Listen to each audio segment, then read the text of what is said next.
कड़वे करेले की मज़ेदार कहानी। गांव के पास एक छोटा सा खेत था जिसमें तरह तरह की सब्जियां उगाई जाती थी। खेत की सबसे कोने वाली क्यारी में कुछ करेलों की बेलें लगी थी। ये करेले बड़े ही अकड़ू और घमंडी थे। जब भी कोई उन्हें देखता वे अपनी चमकदार हरी त्वचा और उभरे हुए दानों पर इतराते और कहते, हम करेले हैं, सबसे अनोखे, सबसे सेहतमंद और सबसे मजबूत। बाकी सब्जियां उनकी बातों पर हंसती। प्याज ने कहा, भाई तुम जितने सेहतमंद हो उतने ही कड़वे भी हो, कोई तुम्हें खुशी खुशी नहीं खाता। टमाटर भी मजाक उड़ाया, बिल्कुल, बच्चे तो तुम्हारी नाम सुनकर भी भाग जाते हैं। लेकिन करेले को इन सब बातों की कोई परवाह नहीं थी। उनका मानना था कि वे इतने अनोखे हैं कि बाकी सब्जियां उससे जलती है। कड़वे करेले की चुनौती।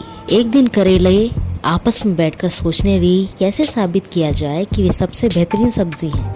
तब सबसे मोटे और सबसे हरे करेले ने कहा, अगर कोई हमें बिना शक्कर या मसालों के खाकर खुश हो गया तो हम खुद को सबसे बढ़िया मान लेंगे।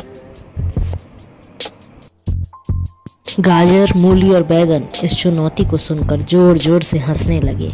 प्याज बोला, भाई अगर कोई तुम्हें बिना मुंह बनाए खा ले तो मैं अपना छिलका खुद उतार दूंगा। कड़वे करेले की परीक्षा। अब देखना यह था कि कौन करेले को बिना मुंह बनाए खा सकता है। गांव के सबसे मशहूर आदमी को बुलाया गया, हरिया काका।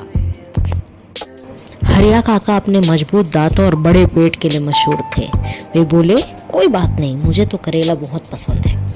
लेकिन जैसे ही उन्होंने बिना मसाले के करेले का टुकड़ा खाया, उनका चेहरा कसेला हो गया, आंखों से आंसू निकल आए और उन्होंने जल्दी से पानी पी लिया।